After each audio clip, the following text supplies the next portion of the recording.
कभी कभी किसी की कैद इतनी पुरानी हो जाती है कि वो कैद नहीं लगती, और कभी किसी की आजादी इतनी अकेली हो जाती है कि वो मौत जैसी लगने लगती है। ये बात सालों से एक जिन्नजादी के दिल में गूंज रही थी, जो समंदर की गहराई में एक शीशे के महल में सदियों से कैद थी। न कोई उसकी आवाज सुनता, न कोई उसे देखता। वक्त उसके लिए जैसे थम गया था। उम्मीद सिर्फ एक सपना बनकर रह गई थी, जो हर 100 साल में एक बार आता था, एक ऐसे इंसान के साथ जिसके दिल में सच्चाई हो। कहानी शुरू होती है इयाज से, एक गरीब मछुआरा जो हर रोज सुबह से पहले अपनी छोटी सी नाव लेकर समंदर में जाता, जाल फेंकता और शाम को खाली नाव लेकर लौट आता। उसकी दुनिया बहुत छोटी थी, एक बूढ़ी माँ, एक टूटी फूटी नाव और वो समंदर जिससे वो रोजी भी मांगता और कभी कभी सवाल भी। इयाज के पिता बचपन में ही चल बसे थे। माँ ने ही उसे पाल पोस कर बड़ा किया था। वो अक्सर कहती थी, इयाज, समंदर को कभी हल्का मत समझना, ये सदियों के राज छुपाए बैठा है। कभी कभी ये ऐसी चीजें लौटाता है जो तूने मांगी भी नहीं होती, और कभी वो सब कुछ छीन लेता है जो तेरे लिए सबसे कीमती होता है। उस दिन भी इयाज अकेला समंदर में था। आसमान पर काले बादल थे, लेकिन उसने जाल फेंक दिया था। दिल में एक अजीब सी बेचैनी थी, जैसे कुछ नया होने वाला हो। दोपहर ढल चुकी थी। इयाज ने जाल खींचना शुरू किया। जाल बहुत भारी था, जैसे उसमें कोई खजाना फंसा हो। वो पसीने से भीग गया, लेकिन हार नहीं मानी। जब जाल बाहर आया तो उसमें न मछली थी न सोना, बल्कि एक अजीब सा नीला चमकदार पत्थर था, बिल्कुल साफ, जैसे उसमें कोई छोटी सी दुनिया कैद हो। जैसे ही इयाज ने वो पत्थर हाथ में लिया, नाव एकदम हिलने लगी। आसमान काला होने लगा, पानी गहरा होता गया और नाव जैसे किसी घूमती ताकत में खींचने लगी। इयाज ने आंखें बंद कर लीं, और जब खोलीं तो वो किसी और ही दुनिया में था। वो एक जादुई दुनिया थी, पानी के नीचे, लेकिन सांस लेना मुमकिन था। नीला आसमान, हल्की सी धुंध और सामने एक शीशे का महल। दीवारें, दरवाजे, सब कुछ कांच से बना था। चारों तरफ रोशनी थी, लेकिन कहीं सूरज नहीं था।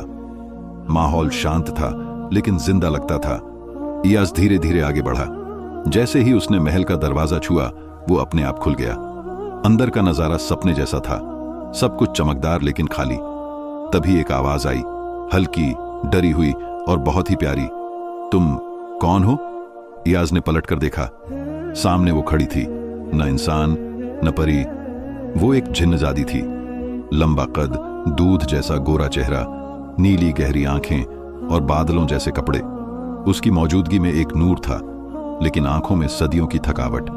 मैं इयाज हूं, एक मछुआरा।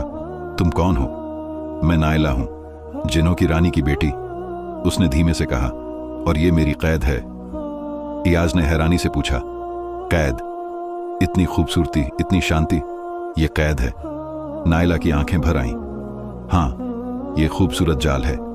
एक जालिम जादूगर ने इसे मेरे लिए बनाया। मैं उसकी ताकत की निशानी हूं। उसने मुझे उस वक्त छीन लिया जब मैंने उससे शादी करने से मना किया। फिर उसने मुझे इस शीशे के महल में कैद कर दिया और समंदर की तह में फेंक दिया, ताकि न कोई मुझे देख सके, न मेरी आवाज सुन सके। इयाज ने पूछा, क्या तुम्हें कोई बाहर नहीं निकाल सकता?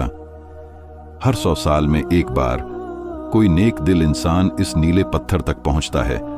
अगर वो मुझे दिल से आजाद करना चाहे और अपनी जान की कुर्बानी देने को तैयार हो, तभी मैं छूट सकती हूं। लेकिन अब तक कोई नहीं बचा, सब मारे गए। इयाज ने उसकी आंखों में देखा और बिना कुछ कहे उसके पास चला आया। तो फिर मैं वो पहला इंसान बनूंगा जो तुम्हें आजाद करेगा, या फिर तुम्हारे साथ कैद हो जाएगा। नायला की सांस रुक गई। पहली बार किसी इंसान की आंखों में उसने वो रोशनी देखी जो उसके अंदर कभी हुआ करती थी। इयाज, तुम्हें अंदाजा नहीं तुम कितने बड़े खतरे में हो। वो जादूगर, वो मौत है, उसके पास हर ताकत है।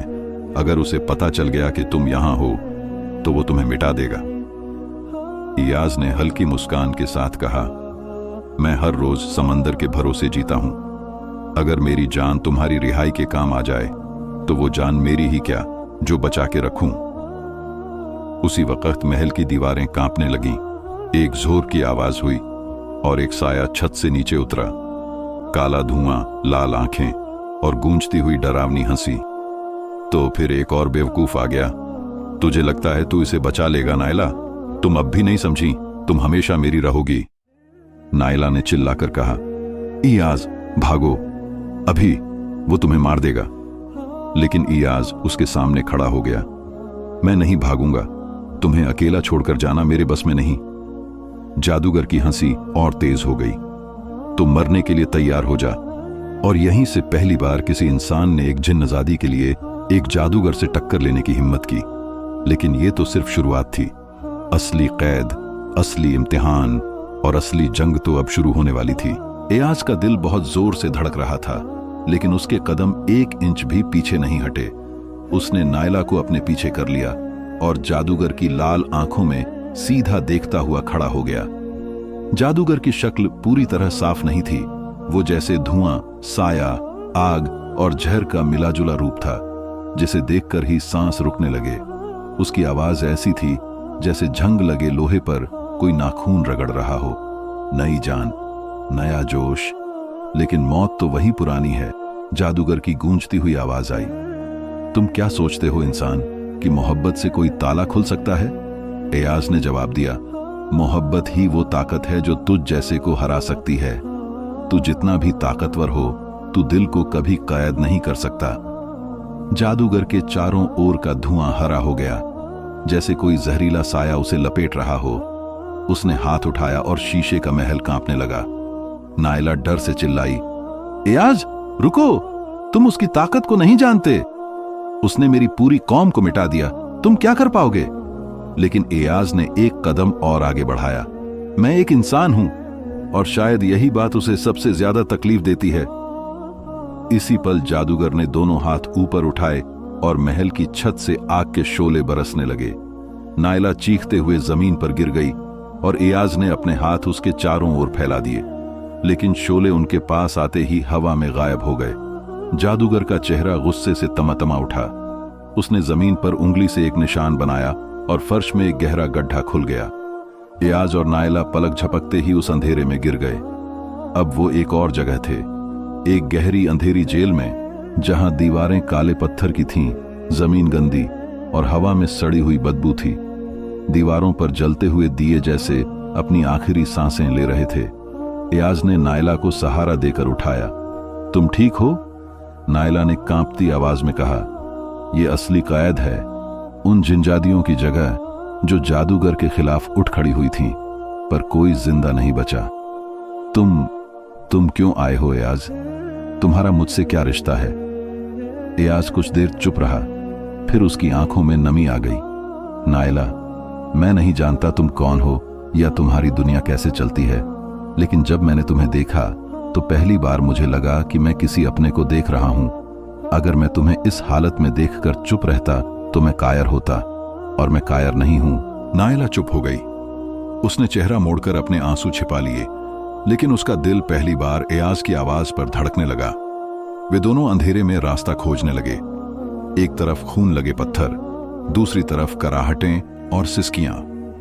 नायला ने धीमी आवाज में कहा, वो सिर्फ एक जादूगर नहीं, बल्कि एक शैतानी रूह है। उसकी ताकत सबसे कम तब होती है जब पूरा चांद होता है, और वो समय अब से 3 दिन बाद है। अगर हम तब तक जिंदा रहे तो शायद तुम मुझे आजाद कर सकोगे। एयाज मुस्कुराया, तो फिर 3 दिन तुम्हें मेरे साथ गुजारने होंगे, और तुम्हें नहीं पता मैं कितना बोरिंग आदमी हूं।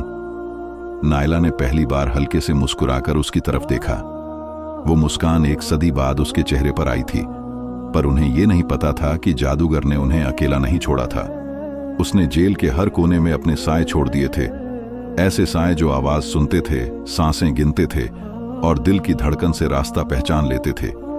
उसी रात जब दोनों थक हार कर एक कोने में बैठे थे, एक साया धीरे धीरे उनकी तरफ बढ़ने लगा। एयाज ने नायला का हाथ थामा और कहा, अगर कुछ हो गया तो वादा करो, तुम हार नहीं मानोगी। नायला ने धीरे से कहा, जब तुम साथ हो तब हारने की सोच भी पाप लगती है। अचानक दीवार से एक भयानक चेहरा बाहर आया, आंखें खाली, मुंह कटा हुआ और हाथों में नुकीले हथियार। ये जादूगर के रक्षक थे, साया जिन, जो मरने के बाद भी उसकी सेवा करते थे। एयाज ने जमीन से लकड़ी का एक टुकड़ा उठाया। चलो देखता हूं तुम कितना कट सकते हो। वो जिन एयाज पर झपटा और एयाज ने पूरी ताकत से उस पर वार किया। नायला ने अपने ज्ञान से एक दुआ पढ़ी जिससे साया चीख कर पीछे हट गया, लेकिन वो सिर्फ एक था, बाकी साए अब चारों ओर से आ रहे थे। एयाज और नायला ने दीवार के पास एक छोटा सा रास्ता देखा और भागने लगे। पीछे से साए, चीखें और जेल अब एक डरावना युद्ध का मैदान बन गया। एयाज ने नायला को एक तंग दरवाजे से धक्का दिया, फिर खुद भी निकल गया। दरवाजा बंद हुआ और वो दोनों एक नई जगह पर पहुंच गए। वो एक गुम हुआ बाग था, जेल के बीचों बीच एक जादुई जगह, हरे भरे पेड़, फूलों की महक और एक शांत झील, जैसे कैद की दुनिया में भी कोई नेकी छुपी हो। नायला ने कहा, यह बाग मेरे पिता ने बनाया था जब वो भी यहां कैद हुए थे। उनकी दुआओं से ये जगह आज तक महफूज रही। एयाज ने हैरानी से पूछा, तो तुम जिनजादियों के राजा की बेटी हो? नायला ने धीरे से कहा, हां, लेकिन आज सिर्फ एक कैदी हूं जो अपनी रिहाई का सपना देखती है। एयाज ने उसका हाथ पकड़कर कहा, अब तुम अकेली नहीं हो। झील के किनारे दोनों देर तक चुप बैठे रहे। अंधेरे और रोशनी के बीच एक अजीब सा सुकून था, जैसे थकान, डर और कुर्बानी सब मिलकर एक दुआ बन गए हों। लेकिन वक्त अब कम था। 3 दिन अब 2 में बदल चुके थे और जादूगर अब जान चुका था कि नायला की कैद खतरे में है। अब एयाज और नायला को कुछ ऐसा करना था जो पहले किसी ने कभी ना किया हो, और यह फैसला अगली रात होना था। रात के साए और गहरे हो चुके थे। जादूगर की कैद में अब वक्त हर सांस से भी ज्यादा कीमती लग रहा था। एयाज और नायला उस छुपे हुए बाग में बैठे थे जहां सिर्फ उनकी खामोशी, उनका दर्द और वो दुआएं थीं जो लफ्जों में बयान नहीं हो सकती थीं। झील का पानी ठंडा और बेअसर सा लग रहा था, जैसे वो भी जानता हो कि सुबह एक ऐसा फैसला होना है जो या तो नायला को आजादी देगा या आयाज को हमेशा के लिए छीन लेगा। नायला ने आयाज की तरफ देखा। उसके चेहरे पर थकावट थी, आंखों में नींद और बदन पर जख्म। फिर भी एक अजीब सा सुकून था जो सिर्फ मोहब्बत से आता है। आयाज, अगर कल तुम्हें कुछ हो गया तो क्या तुम मुझसे नाराज होगे कि मैंने तुम्हें अपनी दुनिया में खींच लिया? आयाज ने मुस्कुराते हुए उसका हाथ थामा और नरमी से बोला, नायला, अगर मेरी जिंदगी यहीं खत्म हो जाए तो भी मैं यही चाहूंगा कि मेरा आखिरी पल तुम्हारे लिए गुजरे। मैंने जिंदगी में कभी कुछ ऐसा नहीं किया जो याद रखने लायक हो, लेकिन तुम्हारे लिए लड़ना यही मेरी सबसे बड़ी पहचान है। नायला की आंखों से आंसू बहने लगे। उसने पहली बार दिल से कहा, मुझे कभी यकीन नहीं था कि इंसान इतने खूबसूरत हो सकते हैं। तुमने मुझे ये यकीन दिया है आयाज, और मैं इसे कभी नहीं भूलूंगी। रात जैसे थम गई हो, वक्त ने मानो सांस लेना बंद कर दिया था।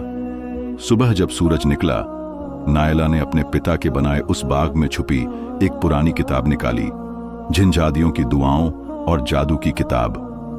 उसमें एक ऐसी आयत थी जो सिर्फ तब पढ़ी जा सकती थी जब सच्ची मोहब्बत कुर्बानी से ऊपर निकल जाए, और उसका असर तभी होता जब पढ़ने वाला किसी सच्चे आशिक को खो चुका हो।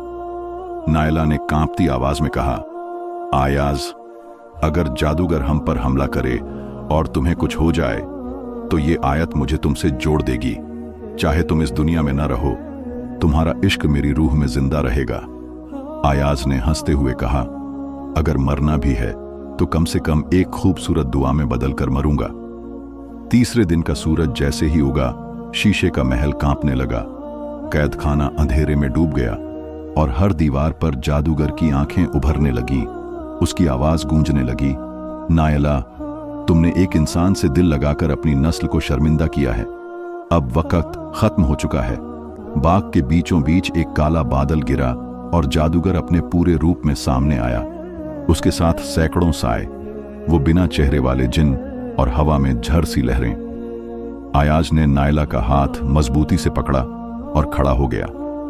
अब वक्त है नायला को आजाद करने का। नायला ने उसे रोका, नहीं आयाज, अकेले मत जाओ। मगर आयाज ने एक बार उसकी आंखों में देखा और बस इतना कहा, तुम्हारे लिए कुछ भी। आयाज जादूगर की तरफ बढ़ने लगा। उसके हाथ में बस एक साधारण लोहे का भाला था, एक इंसान का आखिरी हथियार। मगर उसके दिल में वो यकीन था जो पहाड़ हिला दे। जादूगर हंसा। तुम एक इंसान हो और मैं सदियों का कैद करने वाला। क्या समझते हो जीत जाओगे? आयाज ने चिल्लाकर कहा। मैं जीतने नहीं, तुम्हें हराने आया हूं। वो जादूगर की तरफ दौड़ा और भाले को उसके सीने में घोंप दिया। एक जोरदार धमाका हुआ, आसमान फटने लगा और महल के स्तंभ हिल गए। जादूगर चीखा, तुम्हारी मोहब्बत, तुम्हारी कुर्बानी, ये सब पल भर की है, लेकिन मैं हमेशा रहूंगा। आयाज का खून बह रहा था, मगर उसके चेहरे पर एक मुस्कान थी।